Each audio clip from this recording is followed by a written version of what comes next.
There we go. Okay, so bonjour everyone. I'm Rusan Lateef. As mentioned, I'm a postdoctoral fellow at the GRISE under the primary supervision of Dr. Geneviève Paquette. So I'm happy to be here today to present on participation trends in a campus sexual violence prevention program for self-identified women students. So firstly, what is campus sexual violence? I'll start by defining sexual violence as a sexual act that is committed or attempted by another person without freely given consent of the victim or against someone who is unable to consent or refuse. So campus sexual violence is sexual violence against students attending a post-secondary institution, whether occurring on or off campus, and regardless of whether the perpetrator is a member of the campus community. So campus sexual violence has been described as an epidemic in both Canada and the United States by scholars and student leaders due to its high prevalence. In Quebec, ESSIMU survey was conducted and found that 36.9% of students and employees from 6 Francophone universities reported having experienced at least one form of sexual violence. In 2019, in Canadian post-secondary institutions, 45% of women and 32% of men had experienced unwanted sexualized behaviors, including inappropriate verbal and nonverbal communication, physical contact, and sexually explicit materials. And 71% had experienced or witnessed unwanted sexualized behaviors, which really reveals the widespread nature of campus sexual violence in Canada. In the US, we see about 25% of women report being sexually assaulted during their post-secondary education. But overall, campus sexual violence is not unique to North America. A systematic review and meta-analysis on sexual assault prevalence was done in higher education institutions in 21 countries and found a global prevalence of 17.5% for women, 7.8% for men, and 18.1% of transgender and gender diverse students had experienced sexual assault. Many groups that are more often targeted by campus sexual violence, including women, particularly undergraduate women, those from the LGBTQ+ community, ethnically marginalized students, international students, students with disabilities, and Indigenous students. And many of these groups were also found to be more often targeted in Quebec institutions specifically, including women, students with disabilities, and international students. There's also several factors that have been associated with an increased risk of experiencing campus sexual violence, including history of childhood trauma, previous sexual assault history, and engaging in binge drinking or alcohol abuse.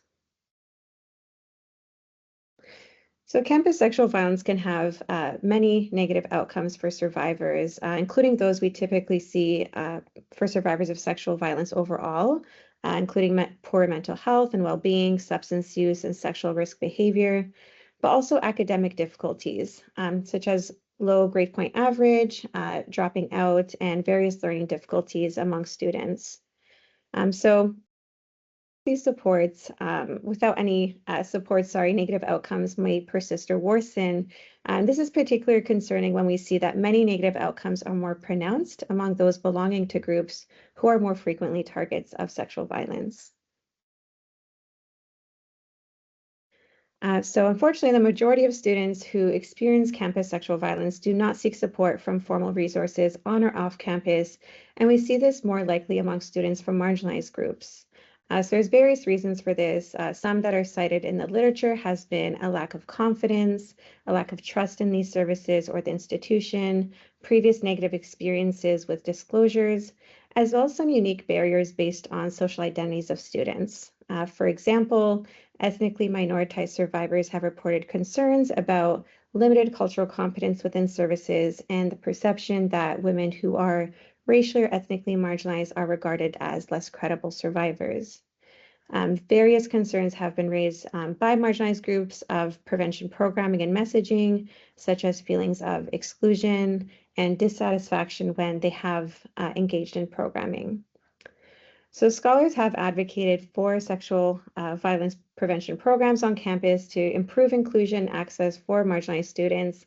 However, there's generally a lack of evidence for sexual violence prevention programs for post-secondary students, let alone the potential to adapt these to diverse groups.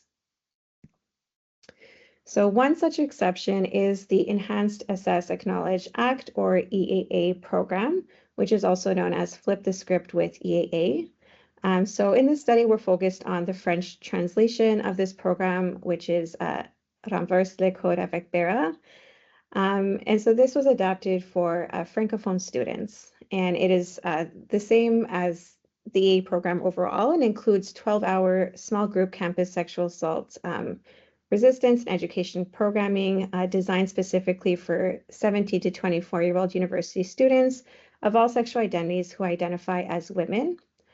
So it consists of 4 3-hour units covering, as you see, various content that provides participants with knowledge and strategies to defend themselves against attempts to sexually coerce or assault them. So the content is presented through mini lectures, games, audio and video clips, individual, small and large group application activities, as well as 2 hours of empowerment self-defense training.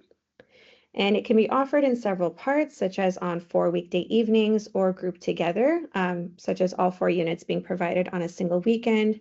And in this study, participants had the option of either attending in either way.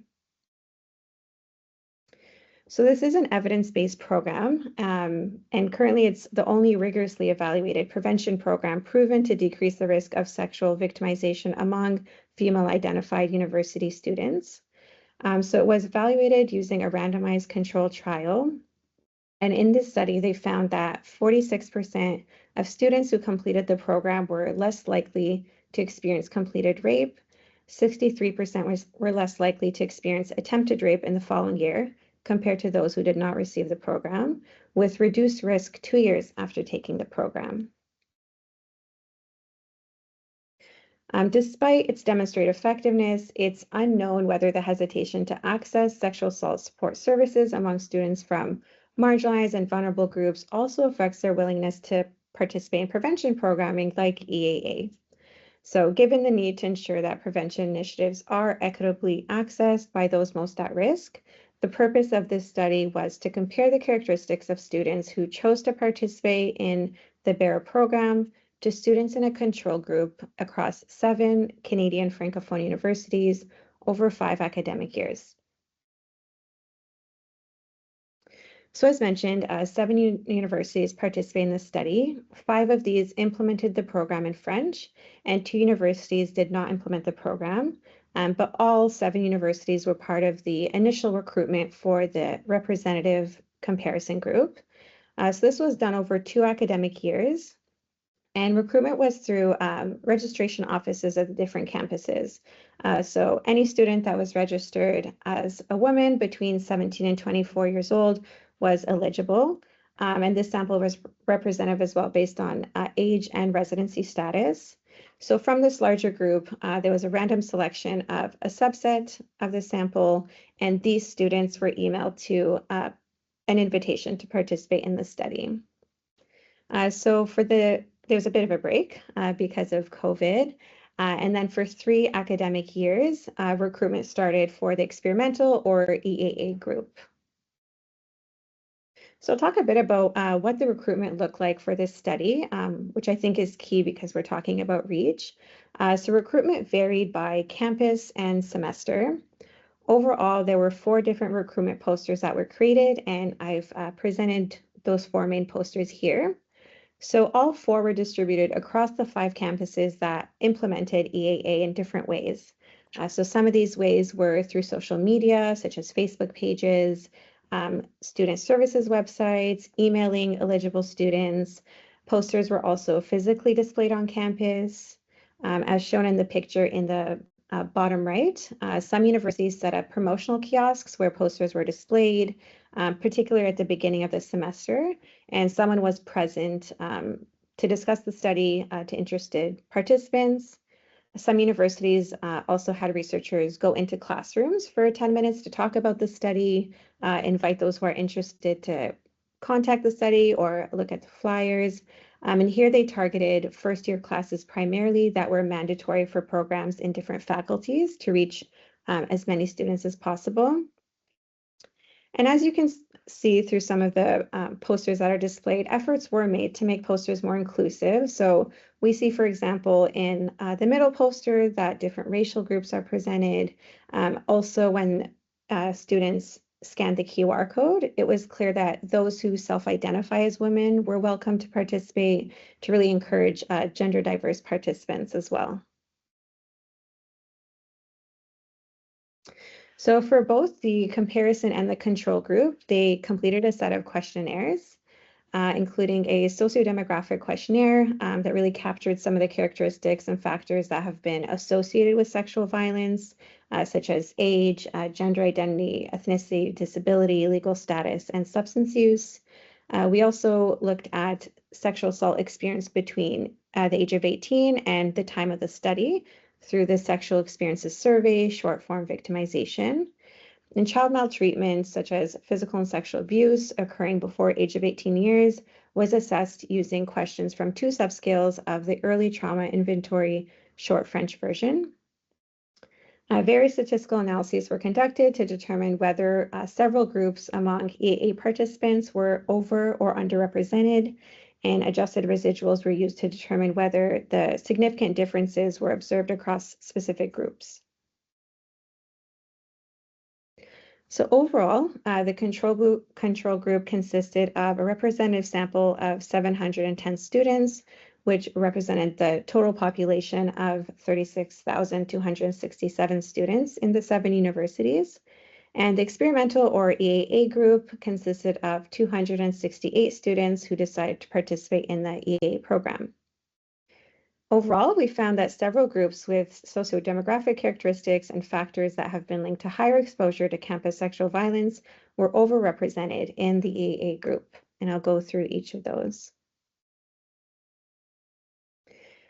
So firstly, for gender identity, we looked at this as a dichotomous variable. So there was women, and then other gender identities consisted of those who identified as two-spirited, uncertain questioning, non-binary, trans, and other. So the majority of participants in both groups, the control and the EAA group, identified as women. And we do see for other gender identities that almost 5% are within the EAA group versus compared to 2.5% in the control group. But the differences in gender identity distribution between the 2 groups was not statistically significant.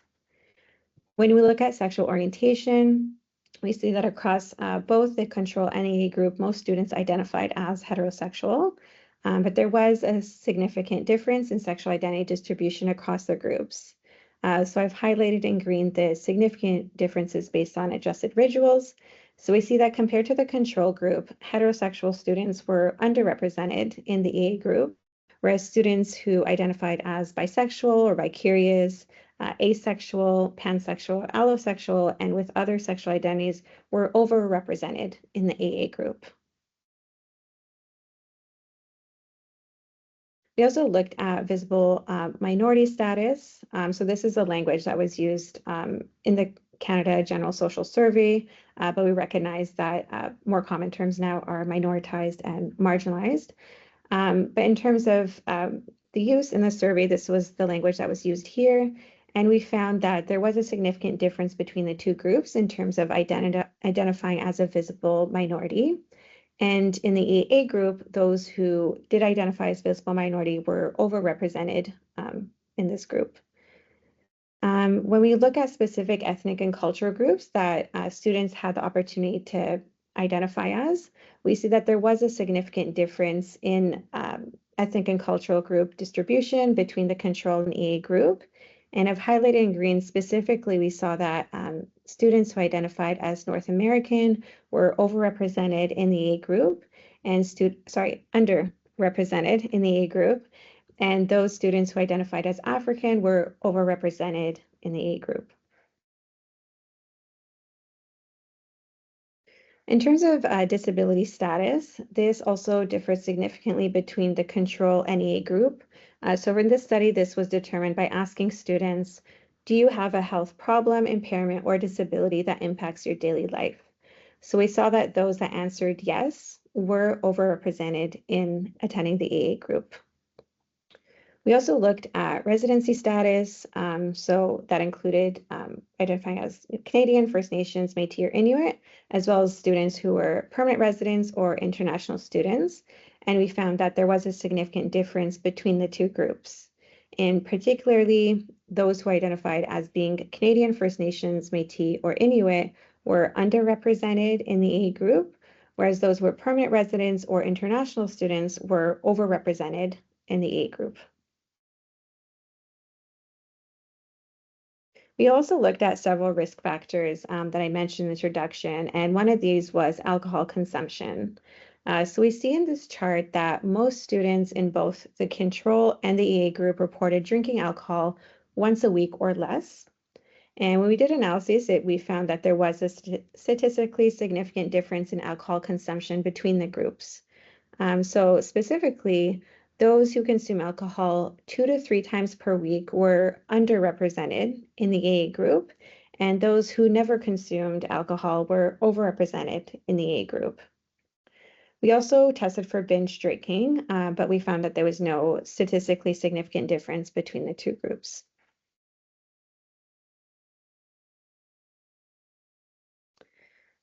So we looked at childhood maltreatment as well, first as a dichotomous variable. So those who had either experienced no trauma or had experienced at least one type of trauma. So we see that a larger proportion of students in both the EAA and representative control group reported experiencing at least one type of trauma. And analyses did indicate that there was a significant difference between the groups, with an overrepresentation of students who had experienced at least one type of trauma in the EA group.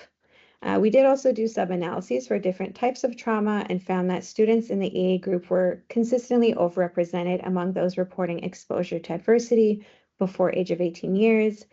This included those who were exposed to intimate partner violence by their parents, emotional abuse, neglect, and sexual abuse before age of 18, being overrepresented in the AA group. We also looked at sexual violence experiences between the age of 18 years and by the time the study started.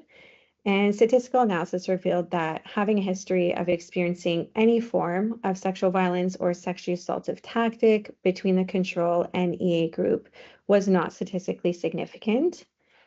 We did do sub-analyses as well to look at experiencing different sexually assaultive tactics and found again, there's no difference between the two groups here. And we look at different forms of sexual violence between the two groups. We found that particularly those who had a history of experiencing sexual coercion were overrepresented in the AA group.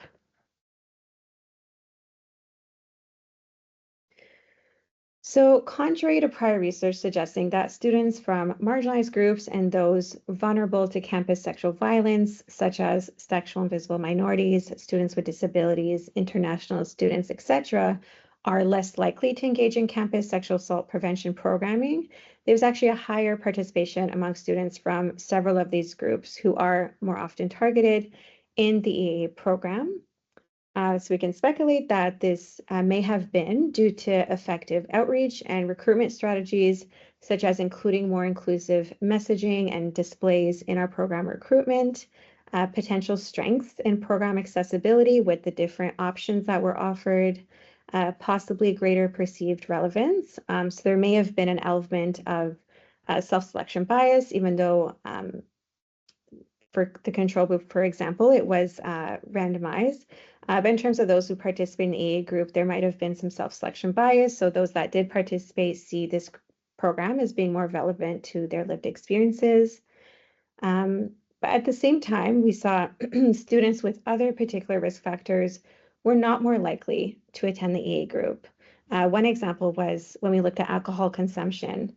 So those that more often consume alcohol or binge drink are known in literature to be more likely to experience campus sexual violence, but we didn't see those groups more likely to attend the AA program, as well as those who had a previous sexual assault history in adulthood. We also did not find a statistically significant difference there in terms of being more likely to attend the AA group. So this suggests that, of course, there's a lot of pros in terms of having several groups that are more frequently targeted attend the AA group, but there's still some room for improvement of how to target certain groups that are more likely to experience sexual violence, such as those who are more likely to binge drink or consume alcohol on a more frequent basis.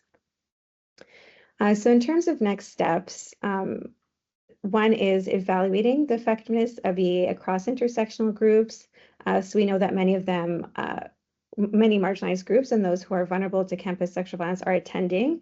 It would be interesting to know how effective the program is across these different groups. It'd also be, and this is part of the larger study plan. Another next step that would be helpful is to gather feedback on recruitment strategies that appeal to these different groups so they continue to be applied within this programming and outreach. So I'll end with one point that sexual assault prevention programming on post-secondary campuses should continue to consider their reach and evolve to enhance sense of belongingness and address root causes of sexual violence, such as oppressive attitudes and beliefs that are rooted in different forms of oppression that devalue certain groups of people and undermine acts of violence, including sexual violence against them. Thank you. Merci. Eh ben, tout d'abord, je tiens vraiment à vous remercier pour cette invitation. Je m'appelle Maéva Génin et je vais aujourd'hui vous présenter les premiers résultats issus de mon postdoctorat, donc qui est encadré par Nadine Langto et Catherine Pascuso, et qui porte sur les analyses secondaires de données issues des travaux de Nadine. Et mon postdoctorat, plus particulièrement, il porte sur la colère et les comportements agressifs en lien avec l'exploitation sexuelle des adolescentes en contexte de placement. Donc, je ne sais pas si vous êtes familier avec l'expression de l'exploitation sexuelle des mineurs, mais si ce n'est pas le cas, l'Urdéal en 2023 a construit cette schématisation pour venir définir ces contextes dans lesquels des jeunes, des adultes ou des organisations illégales abusent de la vulnérabilité de jeunes en situation de précarité. Donc, on parle de précarité sociale, de précarité économique ou liée à un déséquilibre de pouvoir, pour en tirer un bénéfice qui soit sexuel, matériel ou financier. Ça peut être par exemple ou autre d'ailleurs. Dans ces dynamiques, les jeunes sont incités à participer à des actes à caractère sexuel en échange d'une compensation qui répond souvent à des besoins essentiels ou à un sentiment de manque comme de l'argent, des vêtements, un logement ou un sentiment de sécurité. Ces échanges, ils sont généralement obtenus par la coercition, la manipulation ou la violence. Et ils englobent toute forme de prostitution, comme les services d'escorte, les massages ou les spectacles érotiques. Au niveau des facteurs de vulnérabilité dans la littérature, on en relève un certain nombre, comme l'âge, le genre ou les situations d'itinérance. Et en ce sens, les populations adolescentes placées en centre de réadaptation pour jeunes en difficulté sont une population particulièrement à risque de vivre de l'exploitation sexuelle, puisque la prévalence est entre 54 à 62% contre 1 à 5% dans la population générale, ce qui est énorme. Or, cette population, l'exploitation sexuelle est souvent rarement la seule violence vécue par ces jeunes-là, puisqu'il y a un contexte de polyvictimisation où il y a également de l'abus, des négligences ou d'autres types de traumas. Et donc, sur le plan clinique, ça crée une multitude de symptômes traumatiques. Dans la littérature, lorsqu'on parle de symptômes traumatiques, souvent on pense aux troubles de stress post-traumatique, donc avec les pensées intrusives, l'évitement persistant, mais dans une logique de trauma complexe, on peut aussi penser à d'autres types de symptômes traumatiques comme les difficultés relationnelles, difficultés à entretenir les relations et à se sentir proche des autres, des perceptions négatives de soi, l'impression d'être diminué, vaincu ou inutile, qui s'accompagnent souvent de sentiments de honte ou de culpabilité, et de la dysrégulation émotionnelle, c'est-à-dire une difficulté à réguler ses propres émotions. Et comme les enfants exposés à des maltraitances, à de la négligence ou à d'autres formes de violence de façon continue et répétée, les jeunes victimes d'exploitation sexuelle présentent davantage de symptômes traumatiques, donc que ce soit du trouble de stress post-traumatique, de la détresse psychologique, de l'anxiété, des difficultés interpersonnelles, du désespoir, des risques suicidaires et de la dysrégulation émotionnelle. Donc, dans la méta-analyse de l'Urdéal en 2020 que j'expose là, qui recense 37 études, seulement 10 études se sont intéressées à la dysrégulation émotionnelle et la colère n'a reçu que peu d'attention. Pourtant, la dysrégulation émotionnelle ainsi que les sentiments de colère sont considérés comme des facteurs de risque concernant la revictimisation, notamment dans les études sur les violences sexuelles et les violences conjugales. Nous avons donc choisi de nous intéresser plus particulièrement à la colère, car il s'agit d'un symptôme caractéristique du trauma complexe, mais qui est souvent méconnu et incompris. La colère, elle a été initialement étudiée dans les populations militaires, mais finalement, elle reste encore peu étudiée dans d'autres contextes. Et donc, afin d'identifier l'ensemble des études pertinentes portant sur les liens entre colère et exploitation sexuelle, pardon, tant chez les enfants que chez les adultes, nous avons réalisé une revue littérature qui nous a permis d'identifier 16 études au total, 12 études qualitatives, donc principalement des entretiens de recherche, et 4 études quantitatives, 2 études comparatives, 2 études descriptives, dont 2 études mixtes, c'est-à-dire qu'il y avait aussi un volet qualitatif. Donc cette revue littérature, elle nous a permis de voir que la colère est l'une des émotions les plus rapportées en lien avec l'exploitation sexuelle et elle est souvent décrite comme difficile à réguler. La colère est ressentie à l'encontre d'autrui, donc c'est-à-dire soit les perpétrateurs de l'exploitation sexuelle ou alors les adultes qui auraient dû ou pu protéger les enfants et les adolescents mais qui ne l'ont pas fait. Et la colère, elle peut être également ressentie envers soi-même. Et dans le discours, lorsqu'elle est ressentie envers soi-même, souvent, elle est associée à des comportements autodestructeurs comme de l'automutilation ou de la consommation de drogue. Enfin, les filles et femmes ayant vécu de l'exploitation sexuelle ont des scores plus élevés d'agressivité et des scores plus faibles concernant la régulation de la colère par rapport à un groupe témoin. Donc, ce que cette revue de littérature nous a permis de voir, c'est qu'il semble en effet y avoir des liens entre la colère et l'exploitation sexuelle. Cependant, ces liens n'ont fait l'objet que de peu d'attention dans la littérature. Et de plus, la plupart de ces études sont exploratoires et ne contrôlent pas pour de potentielles variables confondantes. Également, seulement quelques études se sont intéressées aux jeunes en situation de difficulté, alors que cette population est particulièrement à risque d'exploitation sexuelle. Il existe seulement une étude quantitative qui s'est intéressée aux jeunes exploités sexuellement et qui relève que les adolescentes victimes d'exploitation sexuelle ont des niveaux plus élevés d'agressivité que celles qui n'ont pas été exploitées. Or, cette étude comporte quelques limites. La première étant que la mesure de l'agressivité ne distingue pas les sphères comportementales et émotionnelles, c'est-à-dire que ça ne distinguait pas entre la colère et les comportements agressifs. De plus, le groupe contrôle est considéré comme non équivalent, puisque dans l'étude, les auteurs comparaient d'une part des adolescentes exploitées sexuellement en centre de placement et des adolescentes qui n'ont pas été exploitées en lycée général. Donc, les deux groupes ne présentaient pas les mêmes situations de difficulté sociale initialement. Également, cette étude-là ne s'est pas intéressée aux effets à long terme de cette colère, notamment sur les risques de revictimisation. Et donc, pour un petit peu aller au-delà de ces limites-là, on voulait vous présenter aujourd'hui 2 études. La première qui a pour objectif de comparer les adolescentes ayant ou non vécu de l'exploitation sexuelle sur l'intensité de leur ressenti de colère, leur propension à recourir à différents modes d'expression et de régulation de leur colère, à ruminer leur colère, ainsi qu'à perpétrer des comportements agressifs. Et la deuxième étude a analysé les effets des différentes dimensions de la colère, donc les ressentis, les modes d'expression, de régulation et la rumination, et les comportements agressifs sur les risques de revictimisation des adolescentes qui ont déjà vécu de l'exploitation sexuelle. Donc, concernant la première étude, l'échantillon il est composé de 317 adolescentes recrutées dans des centres de réadaptation au Québec qui ont complété des questionnaires à leur admission. Parmi ces 317 adolescentes, 209 ne rapportent pas avoir vécu d'exploitation sexuelle au cours des 3 derniers mois et 108 rapportent avoir vécu au moins une forme d'exploitation sexuelle. Au niveau des mesures, l'exploitation sexuelle a été évaluée à l'aide de 6 items: échanger des activités sexuelles contre de l'argent, des promesses, des cadeaux, de la drogue ou danser nu dans un bar ou lors d'une soirée privée.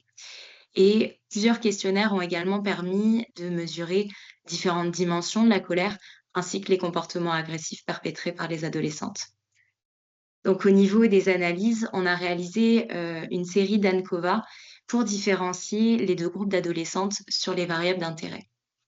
Donc ces ANCOVA-là, elles ont contrôlé pour l'âge au premier placement, le nombre de placements différents hors de la famille. Donc au niveau des résultats, en comparaison aux adolescentes, du coup, qui ne rapportent pas avoir vécu de l'exploitation sexuelle, les adolescentes qui rapportent avoir vécu de l'exploitation sexuelle ont une plus grande disposition à ressentir de la colère, sont plus susceptibles d'exprimer leur colère avec hostilité, ont davantage tendance à réprimer ou supprimer leur colère, ruminent davantage des émotions, enfin des expériences pardon, ayant suscité de la colère et rapportent perpétrer plus de comportements violents. Donc cette étude, elle nous permet de comprendre qu'il existe des différences de ressenti, d'expression, de rumination et de comportements agressifs entre les adolescentes exploitées sexuellement et leurs pères non exploités.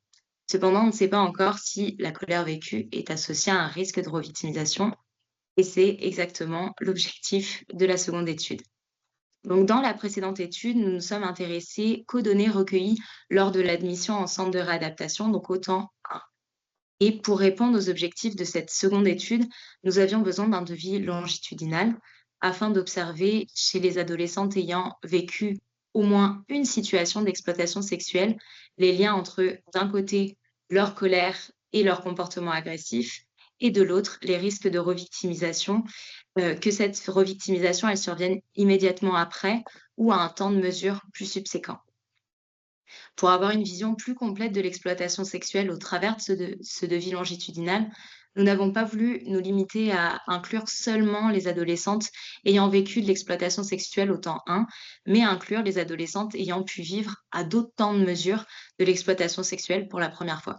Donc, les adolescentes ont été incluses dans cette étude à la première occurrence d'exploitation sexuelle, c'est-à-dire à partir du moment où elles ont rapporté pour la première fois avoir vécu au moins une expérience d'exploitation sexuelle au cours des 3 derniers mois. Et donc, lorsque les adolescentes rapportent pour la première fois une expérience d'exploitation sexuelle, leurs scores de colère et de comportement agressif ont été relevés afin d'examiner leur lien avec les risques de revictimisation à un moment ultérieur, que ce moment soit juste après ou à un temps plus éloigné. Et donc, pour être un peu plus clair dans les résultats que je vais vous présenter après, je vais parler du temps X, la première occurrence d'exploitation sexuelle, donc c'est-à-dire le moment où on a relevé les scores de colère et de comportement agressif, et le temps X+1, le temps de mesure subséquent où nous avions des données concernant la revictimisation. Donc, pour essayer de récapituler ça, au niveau de l'échantillon total, on avait au temps 1 317 adolescentes qui ont été réinterrogées à 5 temps de mesure subséquents.